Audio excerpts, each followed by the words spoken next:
Shiko, çfarë amshor. Është i mrekullueshëm. O, çmrekulli. Sot jemi me zotin Tedi Blushi për diskutuar një fenomen i cili në fakt ka tërhequr mjaft vëmendje në media, bëhet fjalë për daljen publike të zotit Meta, i cili në fakt e para u duk i ndryshuar fizikisht dhe shkomentuar shumë dhe ka tërhequr shumë vëmendje. Marr parasysh faktin që flasim një nga personazhet më të rëndësishme të jetës politike të Shqipërisë për sa i përket sidomos këtyre viteve të ish kryeministër, ish president, Kuvendi, absolutisht në periudhën e tranzicionit është një nga figurat më të rëndësishme. Sigurisht për mbështetësit ishte prova e një keqtrajtimi të tij për kritik të ndryshëm, ishte thjesht pamja një të pandehuri, po themi, përballë drejtësisë. Megjithatë, për këtë dhe për shumë tjera do diskutojmë pikërisht me zotin Tedi Blushi. Mirëmëngjes, mirëserët, kënaqësi e madhe që jeni këtu. Mirëmëngjes, kënaqësia është e imja më e madhe. Së pari dua t'ju përgëzoj në mënyrë të veçantë për profesionalizmin tuaj dhe për faktin që keni ngritur një media ashtu siç ndodhen edhe zyrat. Faleminderit. On the top. Edhe sinqerisht urimet më të përzemërta për të punë të jashtëzakonshme që po bëni, se di që tregu sot mediatik është shumë i vështirë, por besoj profesionalizmi juaj e ka dalë me sukses të ndërtojë një media që vërtet po le gjurmë në tregun mediatik shqiptar. Faleminderit shumë, e vlerësojmë. Ashtu siç e nisi dhe kolegu, tërhoqi vëmendjen fakti që Ilir Meta doli, domethënë u bën publike ato pamjet edhe patën diskutime pafund. Ju besoj keni kontakte, si është gjendja? Gjendja e tij shëndetësore është shumë e mirë, parametrat e tij shëndetësor janë shumë të mirë. Vetë zoti Meta e ka seruar këtë çështje edhe një ditë pas daljes në publik të tij para gjykatës, por të mos harrojmë që për më shumë se 20 muaj zoti Meta i është mohuar çdo lloj e drejte, jo vetëm njerëzore, por edhe politike, dhe fakti që ai del në media pas 20 muajsh paraburgim në vlerësimin tonë, por jo vetëm politik, besoj mjafton për të treguar se si ai trajtohet në atë institucion, dhe besoj edhe ju jeni njohur me të paktën 2 raporte të avokatit të popullit në një deklarat të Komitetit Shqiptar të Helsinkit që ka konstatuar vetë mënyrën e trajtimit të zotit Meta në atë institucion, dhe besoj ju solla në vëmendje 2 institucione të cilat nuk kanë le të themi paragjykime politike, pra janë 2 institucione të cilat monitorojnë specifikisht mënyrën e respektimit të lirive dhe drejtave të njeriut. Por sa i përket gjendjes së tij shëndetësore, gjendja e tij shëndetësore është shumë e mirë, edhe parametrat e tij fizik janë parametra siç thot ai të një piloti. Po atëherë është një dobësim se ne kemi parë zotin Meta të bëjë transformime fizike edhe në të kaluar. Në fakt ka qenë më mbi pesh, po themi, pastaj kapi një kondicion fizik që u dobësua. Dhe për një periudhë në fakt ne diskutuam dhe dje me Mateon, u duk që në dobësimin e tij të parë u duk sikur u sumur pak, se humbi atë shkëlqimin në fytyrë. A është thjesht rezultati një dobësimi si pasojë e faktit që donte të dobësoj akoma, apo është një dobësim si pasojë e faktit që absolutisht një përjetim i tillë është i vështirë për tu kapërdir nga kushdo? Të dyja bashkë, por dua t'ju them që vetë zoti Meta e ka seruar këtë çështje. Lidhet edhe me faktin që ai tani përpiqet të ushtrohet më sa ka mundësi brenda atyre ambienteve ku kushtet janë vërtet mizerabël, dhe këtë e them edhe si dëshmitar. Pra kushtet mjaftoni të hyni, sepse sigurisht që nuk ju lën të hyni, dhe kjo është arsyeja pse nuk ju lën të hyni, për të parë kushtet në të cilat jetojnë rreth, mos gaboj, 500 të burgosur dhe të para burgosur në IPV Jordan Misa, ose siç një bëshet e 313, është i vetmi institucion i vuajtjes së dënimit ku edhe unë është eksperjenca ime e parë ku nuk kam hyrë për të parë realisht ambientet, kushtet janë skandaloze. Megjithatë, kjo nuk e pengon zotin Meta që të përshtatet në rrethana ku i privohen shumë lirive të drejta. Ai bëri të ditur faktin që përpiqet të ushtrohet, sepse edhe ushtrimet fizike janë mohuar, janë ndaluar.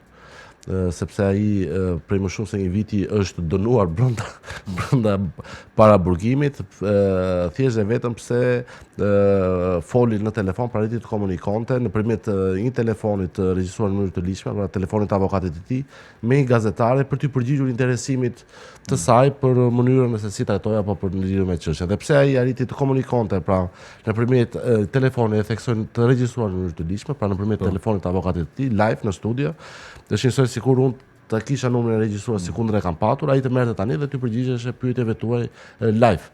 Për këtë arsye, prej më shumë se një viti ai u dënua, pra u ashpërsuan masat e trajtimit dhe e njëjta situatë vjen ende sot e kësaj dite, madje dua të theksoj që edhe komisioni disiplinor ende pas më shumë se një viti nuk e ka vënë në dispozicion pra çfarë parashikon dënimi i tij. Pse mendon se është ky trajtim? Sepse realisht drejtori i burgjeve në Republikën e Shqipërisë është Edi Rama. Sepse është Edi Rama i cili fshihet pas kallëzuesit të rem, sepse është realisht Edi Rama prokurori i çështjes, edhe si kundër e patë edhe në seancën e fundit është Edi Rama gjykatësi i zotit Meta. Kemi të bëjmë me një proces fund e krye politik, dhe them politik sepse unë kam sfiduar publikisht dhe vjoj të sfidoj këdo për të më treguar qoftë edhe një provë të vetme, ose një cent të paligjshëm të sekuestruar, ose 1 metër katror, nuk po them një apartament, por 1 metër katror të paligjshëm të sekuestruar, një vendim të paligjshëm të firmosur nga zoti Meta, apo një lidhje të faktuar, apo një mesazh telefonik. Vetëm një, pra nga të gjitha këto të më tregoj vetëm një, nuk ka asnjë. Janë kryer hetime në 30, të shtrira për 32 apo 34 vite të jetës politike të zotit Meta, pra nga viti 92 kur ai ka qenë deputet edhe deri ditën kur u rrëmbyen atë në mënyrë mafioze, por duhet të kujtoj që standardet e atij rrëmbimi kriminal janë realisht edhe standardet e hetimit, edhe standardet e paraburgimit, ashtu si kundër po dëshmohet që janë edhe standardet e gjykimit, sepse është e papranueshme që zoti Meta, edhe pse në cilësinë të pandeurit, të kërkoj me insistim që gjyqi ndaj tij të jetë i hapur. Kush tremet nga transparenca? A është ndërtuar një retorikë dhe një propagandë prej vitesh që zoti Meta është i korruptuar, ka pasuri prallore dhe që ne tani sipas pakut e kemi kapur, e kemi burgosur. Hapeni gjyqin dhe do kuptoni gënjen prokuroria apo gënjen zoti Meta. Në këtë rast i akuzuari presupozohet të mos ketë interes që gjyqi të jetë publik. Por mbi të gjitha, në këtë rast spaku duhet të ketë vullnetin apo dhe gjykata që ky proces të jetë publik, që du tregoj shqiptarëve në thonjza suksesin. Pra a flasim për luftë kundër pandushkueshmërisë, tregojeni të gjithë shqiptarëve kush gënjen. Dhe kjo është ajo që ne duam të realizojmë, por që për fat të keq edhe ky proces gjykimi po bunkerizohet, mediat nuk lejohen, vetë zoti Meta e pat i mbyllur në kafas, kur mjafton të kujtojmë drejtësinë e viteve 91 apo 92, pra për referohemi gjithmonë standardeve shqiptare, kur vendi nuk ishte antar i Këshillit të Evropës dhe kur ish funksionar të regjimit komunist të akuzuar për krime kundër njerëzimit, pra grada më sipërore e krimit, krime kundër njerëzimit, gjykoheshin jashtë kafazit, apo ish kryeministri Nano, apo të dënuar me burgim të përjetshëm, që besoj keni parë pamjet janë kudo të transmetuar live, dhe për të mos folur pastaj për standardet europiane, kur proceset e Palermos, Totorina, gjithë procesi është transmetuar live, domethënë persona me rrezikshmëri shumë të lartë shoqërore nuk janë mbajtur në kafaz, apo drejtuesit e Ushtrisë Lirimtare të Kosovës, që cilët ne nuk besoj ka shqiptar që nuk uron dhe nuk beson fort në pafajësinë e tyre, por ata ndodhen në Hag. Është gjykata më e lartë në botë, Haga, pra e cila gjykon krimet kundër njerëzimit, dhe edhe pse kanë një akuzë kaq të rëndë, ata qëndrojnë. Tedi, pse pikërisht ky trajtim për Ilir Metën? Sepse është një urrëtie personale dhe kjo është shumë e thjeshtë. Pra, ndonjëherë mendojmë që ka një, nuk e di, gjërat janë shumë të thjeshta. Do të thënë duhem parë thjesht, mos besoni çdo lloj konspiracioni. Jo është e thjesht, është urrëtia personale që Edi Rama ka ndaj Ilir Metës. Kjo është faqë në mënyrën e rrëmbimit të tij terrorist. Kjo urrëtie është sponsorizuar në mënyrë periodike në media. Pra kemi parë zoti Meta ka paguar, shkruanin mediat $1 milion për të dalë foton me Donald Trump. Ne e kemi publikuar përgjigjen që kanë sjell vetë autoritetet e drejtësisë amerikane, që s'mund të thuash që mund t'i korruptoj kush. Dhe në letrën e tyre të sjell Spakut, Spaku nuk e ka bërë publike këtë gjë, thonë, "Ore, çfarë flisti? Zoti Meta nuk ka shkelur kur asnjë ligj në Shtetet e Bashkuara të Amerikës. Nuk ka paguar kur $1 milion. Sepse tani po flasim për një autoritet i cili është i pavarur dhe suprem, apo kush beson se ka dyshimet e drejtësisë amerikane, ose një tjetër skandal që ne kemi bërë publik, po mos harrojmë fuqinë e madhe të propagandës së qeverisë. Kemi publikuar një dokument ku 3 prokurorë që presupozohet janë elita e timit në vendin tonë, mashtrojnë me firmë dhe me vull Departamentin e Drejtësisë në Shtetet e Bashkuara të Amerikës. Ju i kemi publikuar të gjitha. I ke publikuar, po i keni akuzuar, keni hapur çështje për këto? Po, pa diskutim. Më fal, ne kemi bërë Ndiq një ligjesh. Po, pa diskutim që po, edhe pse nuk kemi besim, por dokumentat le të qëndrojnë aty. Okay. Sepse të mashtrosh 3 prokurorë me firmë, i shkruajnë Departamentit të Drejtësisë. Ju lutem thotë na jepni informacion sepse ne e kemi të provuar, ne shkruajnë, ne kemi publikuar dokumentin, që zoti Meta ka përdorur 3 karta bankare, kur zoti Meta në jetën e vet nuk ka përdorur një kartë bankare shqiptare. Dhe i thot prokurorit, "Ore, hadi ballafaqojnë fakte, që ta shohin gjithë shqiptarët. Më tregoni ku është karta ose një kartë. Si u shkruani ju departamentet? Të imagjino tani ti jesh punojnë si Departamenti i Drejtësisë të Amerikës dhe të vi ka përgjigje. Do e marrësh për bazë, do mendosh që prokurorët shqiptar nuk janë të çmendur që na gjejnë dhe ne. Po këto gjëra kanë ndodhur dhe ky është cilësia e këtij. Kjo është cilësia e këtij procesi, por dua t'i kujtoj, ne kemi bërë kallëzim penal në SPAK për drejtorin e përgjithshëm të burgjeve. Asnjë hetim. Për trajtimin shnjërzor që po i bëhet zotit Meta në ato ambient. Asnjë përgjigje. Kemi bërë kallëzim penal në SPAK për mënyrën e rrëmbimit. I kemi bërë kallëzim penal për të na treguar, jo se nuk e dim se cilët kanë qenë, por për t'u treguar të gjithë shqiptarëve, ore kush ka qenë grupi që rrëmbeu zotin Meta?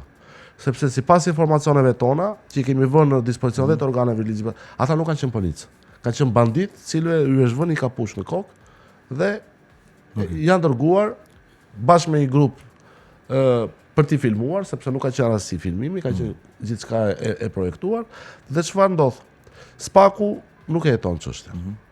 Ndërkohë gjykata e posaçme, sepse edhe gjykatës që kanë 2 mend në kokë, deklaron që zoti Meta është i njohur me masën e arrestit në drejtorinë e Tiranës në orën 2:18, kur gjithë shqiptarët e pan live që rrëmbimi e shkruaj në orën 12:18. Dhe pyetja që shtojmë ne për Spakun, po mirë, këto 2 orë ku ishte zoti Meta? Pra, nëse policia ja ka trafika do di. Jo, por nëse policia ka komunikuar masën brenda në komisariat, atëherë çfarë ndodhi në rrugë? Kush ishin këta persona? Asnjë përgjigje. Pra kaq mjafton atë që ju keni parë, atë që ndodhi në dritë të diellit në 21 tetor të 2 viteve më parë, ajo ndodh edhe brenda ambienteve të paraburgimit me sjellje ordinere nga shpimi i bidonave të ujit me kaçavid, e çfarë them unë tani. Si janë këto? Zoti Meta në pamundësi për të ushtruar pra për të bërë ushtime fizike, kërkoi kështu bidona 20 litrosh ujë. Dhe bosh, me cilët i mbushën me ujë për të bërë stërvitje brenda në qeli. Tani bidonat që kemi çuar aty, kur i ka marrë zoti Meta, kanë qenë të gjitha të shpuara me kaçavid, pra nga punojësit që mos të stërviten. Që mos të mbushën me ujë. Muhabete ordinere deri tek fakti që tualetet apo dushi i tij prej më shumë se 20 muajsh pa drita. Pra sa herë zoti Meta shkonte në tualet apo në dush, s'kishte drita. Muhabete ordinere të cilat tregojnë se sa e verbër, sa e ulët është akmarja e Edi Ramës, sepse jam i bindur që edhe ata punonjës apo ata gardian të JPV-s Jordan Misja i bëjnë këto gjëra për hir të rrogës së vet, sepse marrin paga mizerabël, janë kushte mizerabël dhe mos harrojmë që në JPV në Jordan Misja apo siç një ndryshe 300.000 ka dhe gardian që kanë vrarë veten brenda burg. Sepse dhe ata apo jo kanë presione nga më të ndryshme dhe paruar faktin që edhe aty vdesin të paraburgosur. Por imagjinoni se çfarë ndodh me shumë të paraburgosur të tjerë të cilët nuk kanë këtë mundësi që t'i ngrenë shqetësimet e tyre t'i bëjnë publike, nuk kanë njerëz të cilët i mbrojnë, siç flasim ne politikanët, pra në rastin e zotit Meta, dhe të cilët harrohen burgjeve dhe vdesin burgjeve pa e marrë vesh.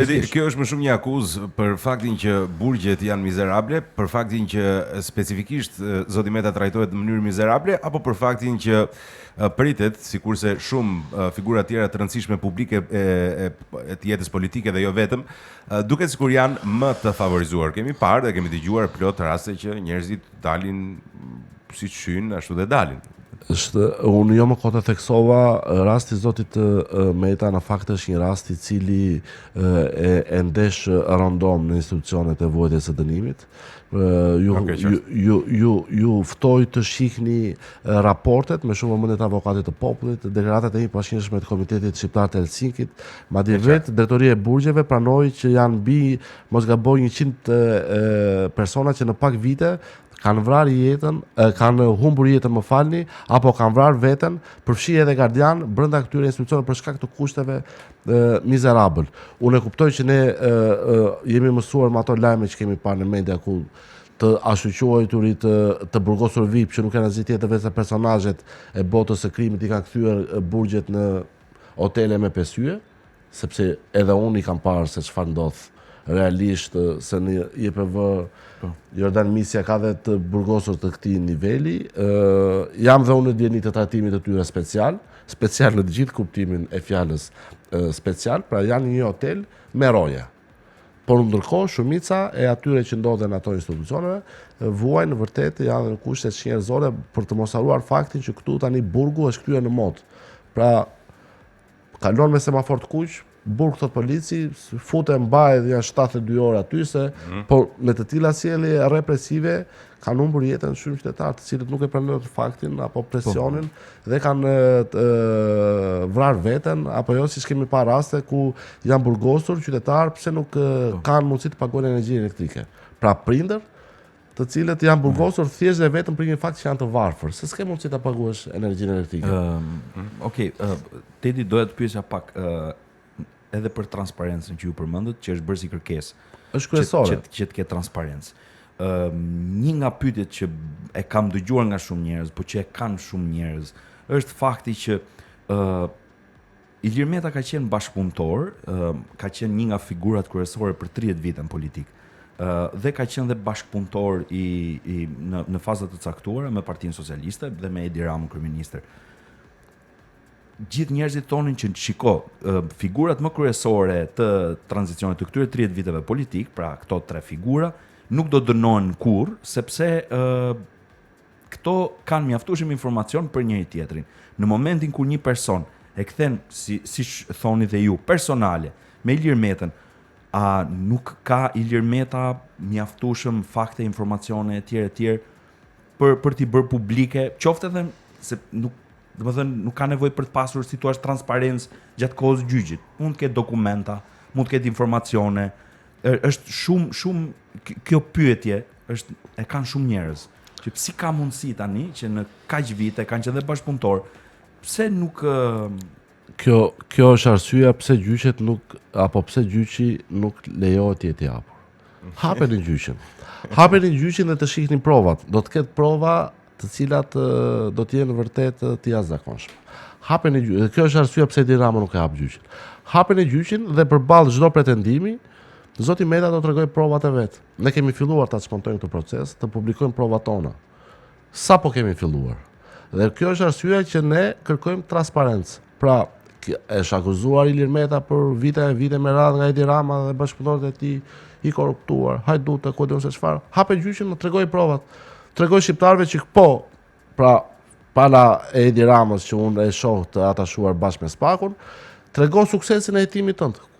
A duhet të mburesh ti që ke bërë një hetim të suksesshëm që më në fund arritet që se nuk ka funksionar më të lartë publik apo personazh në politikën shqiptare që të ketë mbajtur 3 funksionet më të larta. Dhe kjo dhe për më tepër kjo e bën akoma dhe më të rëndësishme faktin që zoti Meta duhet të jap llogari. Meta kërkon të jap llogari para shqiptarëve. Ore kam qenë president, kryeministër, kryetar kuvendi, më kanë akuzuar, nuk më kanë lënë gjë pa më thënë. Tani hapeni procesin dhe mburruni me punën tuaj, qofse keni bërë një punë reale. Dhe më jepni mua mundësinë që të mbrohem dhe të jem transparent para shqiptarëve. Ore më kanë thënë ja idut, ku I keni provat? Shiko, besoj se shumica e shqiptarëve nuk do ishte kundër që ta ndiqte publikisht si gjyq, ë. Dhe ne kemi kërkuar që nga sekonda e parë deri në sekonda e fundit, po çfarë thuhet tani si nuk duan, nuk do gjykata tani. Mos ka çështje pse? Kush është argumentimi? Nuk ka asnjë mbështetje as në Konventin Evropian për të drejtat e njeriut, as në legjislacionin e brendshëm.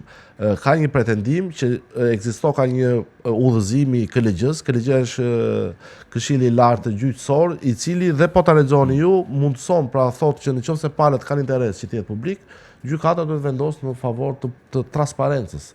Vetëm në rastet kur bëhet fjalë për sekretet dhaja shtetërore, për bomba bërthamore, apo për të asyquetur dëshmitar pentito, po nuk është ky rasti, se nuk kemi të bëjmë me krime kundër njerëzimit. Kemi të bëjmë me vepra pra dyshime për korrupsion. Tani zoti Meta duhet t'jap llogari, ai thotë duhet t'jap llogari para shqiptarëve, sepse nuk më keni lënë gjë pa më thënë. Më keni futur këtu në burg, keni 2 vjet. Ore më lini të sqarojmë dhe ta vendosin shqiptarët, gënjej unë, apo në gjithë vite kanë gënjyer unë, apo kanë gënjyer të tjerët.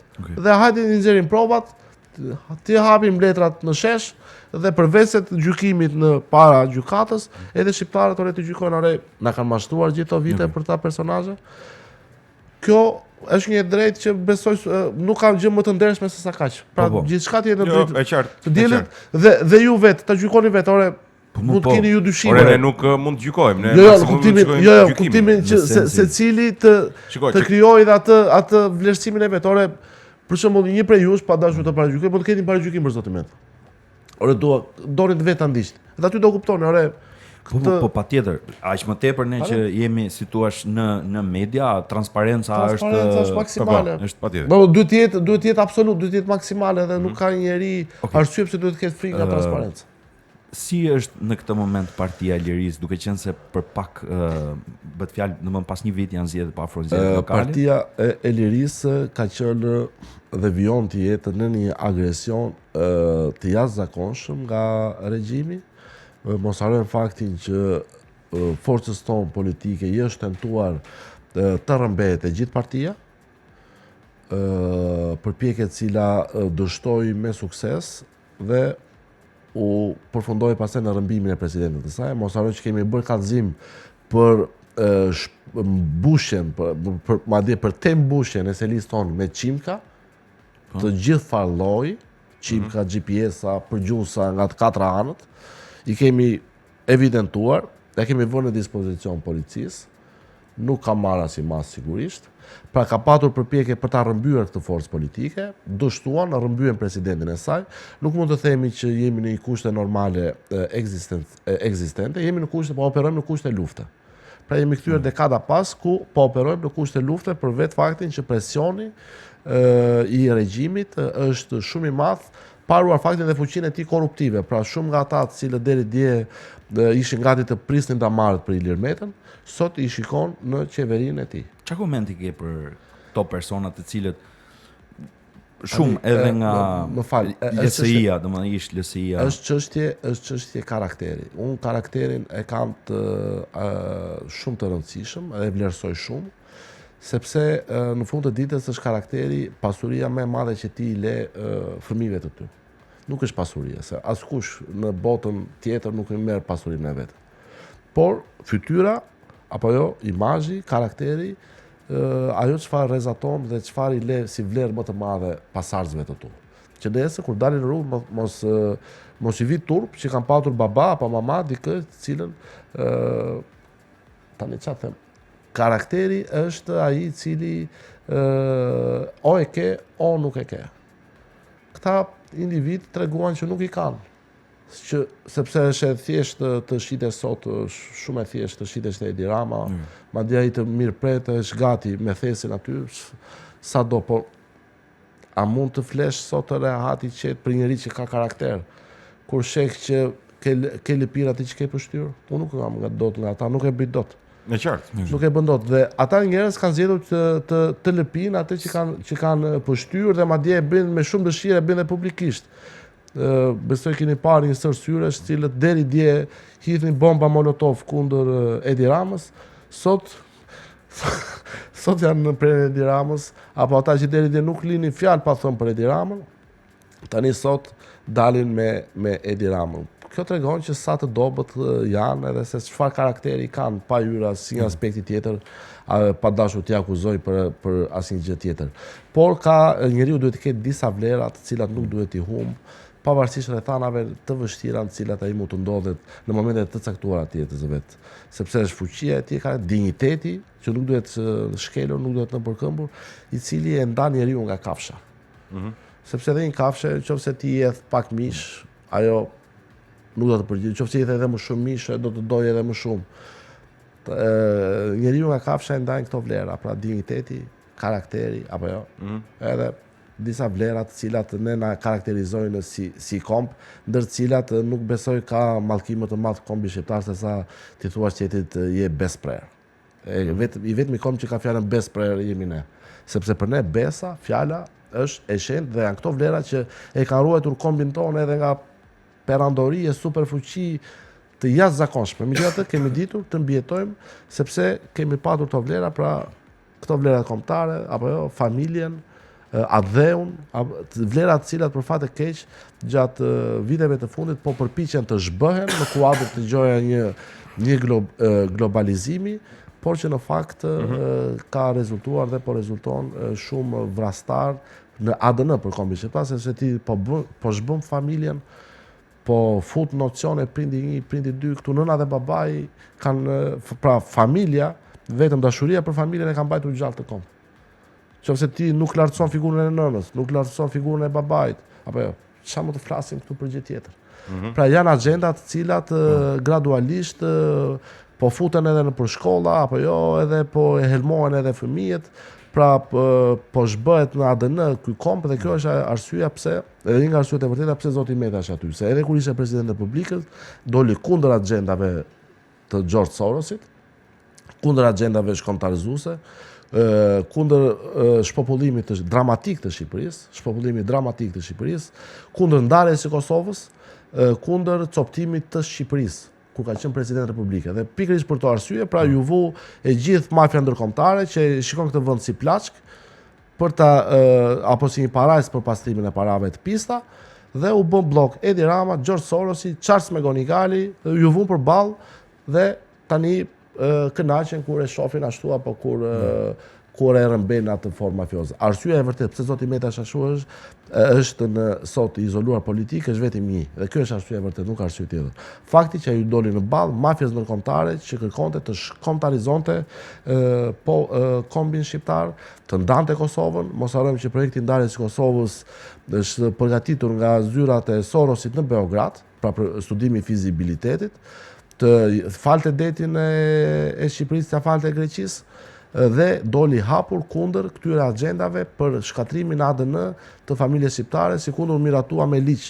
A ka parlament në botë që miraton ligj për shkatrimin e familjes? Jemi vetëm ne, vetëm Shqipëria, sepse ne jemi kthyer në një kopsht eksperimental për George Sorosin, dhe jo më kot në 13 vite janë larguar mbi 1.5 milion shqiptar. As kemi patur luftë civile, as kemi patur konflikt. Shikoni, mjaftoni të shikoni kush ofron sot këto shërbimet më elementare, pra këta që shpërndajnë këto pizzat apo fast foodet me motor.